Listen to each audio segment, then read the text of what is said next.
Hello Internet, this is Azra and this is PiouPiou. And today we are going to talk about eugenism using the newly team that arrives, the ZAWA PROD. For the French speakers, the name of the new team are based on French YouTuber. This one is Cassandre, this one is Raz, this one is Keeper, an official member of the ZAWA PROD, and the one with the puffy feathers behind is Danny.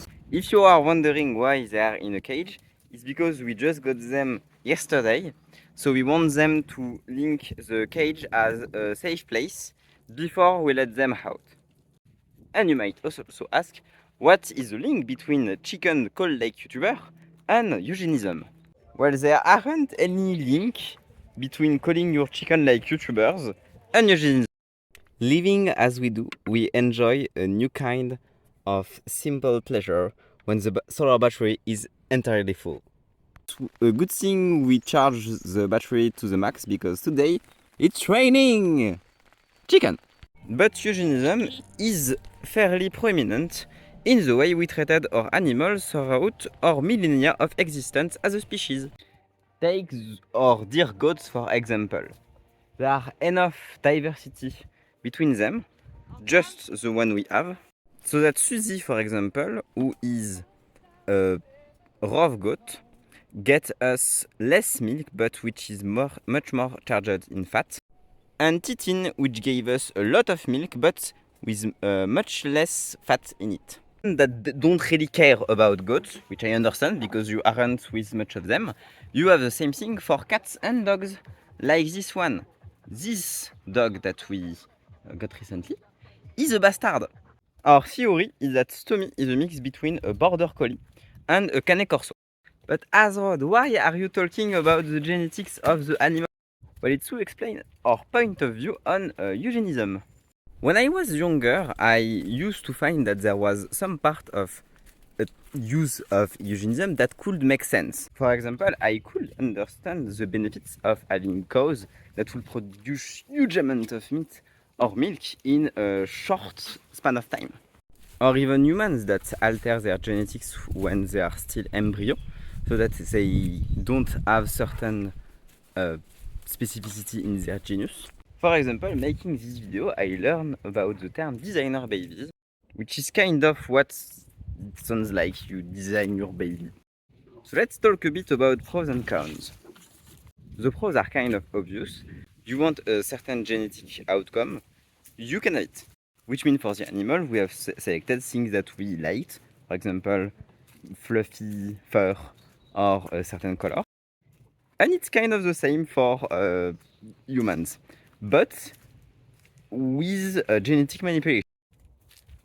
Ranza, join us. Hello, Ranza. She's older, so she's usually take her time, and because I'm barefooted, I'm a bit slow. Looking at it through the lens of capitalism with a productivist eyes, yes, livestock and cattle are indeed good eugenistic projects. However, the animals may not be viable on their own. Because if you only want the dog to have, for example, a really small nose, like for the pugs, well, nowadays they have a really small. So much so that nowadays they can't even live unless you operate on their said nose. So that's raises a good question. Can you say something that can't even live naturally is viable? And it's the same issue with goats. Remember Suzy and Ranza. Ranza is an alpine, which produces a lot of milk but low in fat, and Suzy, less milk. They are already pushed toward extremes. But the one person that sold them to us explained that there are nowadays Sanin goats that produce even more milks with even lower amount of fat, and he describes them as having teeth so long they touch the floor. By the way, we aren't sure if this is an alpine or not, because he's looking like one, but he has an odd color. And at the start of the video, I was getting there, I explained what's the link between chicken and eugenism, where chicken have been much more damaged genetically speaking. Chicken are amazing creature, and they have been around human for a really long time, and we have pushed them a lot on production wise. They are able to produce eggs almost every day until earlier point in their life than most chickens, and they will have altogether a shorter lifespan. Actually, all chickens lay the same number of eggs in the lifespan. Like maybe not the same, but approximately the same. Good layers are actually chickens that will lay quicker in their first years but will stop laying afterward, while a worst layer will actually lay egg much longer and it's more balanced for the chicken life. And just like the pug mentioned earlier, they are almost unable to reproduce naturally because they are really bad mothers that don't incubate their egg properly. I'm not sure why exactly because I didn't research it, but it may be because if you lay an egg every day, you won't be able to focus on maintaining one, either because of the space or because it's actually a lot to produce an egg. They are also really big because, people like meat. So it was really interesting to have something that was able to produce something that contained protein and that would also be bigger because that meant bigger egg and that meant more meat at the end product. But that's two examples of animals that, if left alone, wouldn't be able to produce a new generation easily. And this poses us a question. Does human eugenicism exist? If you take the example of the designer baby, I'm not sure we are there yet, even if I don't really know what rich people do with their time and money. But I'm sure that rich people probably have other means of producing babies if they want to. And we are on an overpopulated planet, so it's much easier to just find ones that to produce one. But if you look back in history, we have already a big history of trying eugenicism on different population. We could talk about the slave trade, or even with a modern example, we could take the example of Gaza with an ethnic cleansing. That is a form of eugenicism because you are favorizing a group over another. Which is really interesting because, unlike with animals, where we mostly take in consideration the physical aspects they have, we as humans also had the brilliant idea to also take in consideration social stuff which are basically imaginary.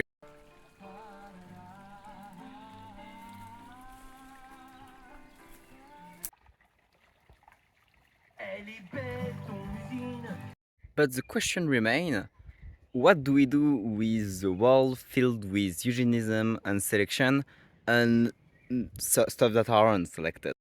For example, this is Barbara and this is Paulette, which are the industrial chickens, and next to them are Joanna, which is an Ayam Samani.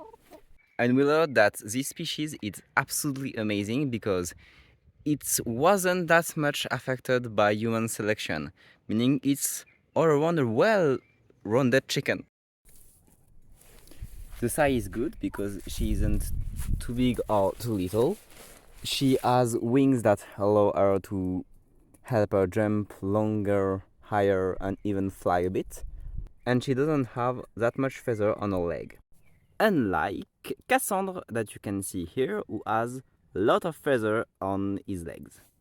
And Danny at the back of the cage has feathers that are called curly. While this is a certain style, it's actually really not that great for the chicken because it's way less effective to protect them from the weather. Both if it rains and to just dry out because it's more like a sponge than a normal bird feather. So what can we as anarchist SolarPunk do? Or at least what do we think we could do? Well, the idea is to have as much biodiversity as possible and to just let them mix with each other. Because they all have complementary advantage, aside for Joanna, which is amazing. For example, they can't give us any egg anymore, but they are big enough to protect and distract predator. Joanna offers a well-rounded chicken, as we said before. So mixed with their genetics, we can hope to have chicken that won't have such problematic feathers, both on the leg and the curly part. And apparently those ones, so they are called Pekin, apparently great mother. So the idea is to have smaller chicks as well, and with them we are going to create a new population filled with mix of races. This way they will naturally be able to select whatever is better in the environment, or even just create a natural diversity in the population, because this could be what a SolarPunk view of living with animals could. It's understanding how they live and how their diversity is helpful for them and also for us. And it's also helpful to think about how we treat each other as humans and what form of eugenism, both biological and social, we have between us humans. We love you and appreciate you. See you. Bye.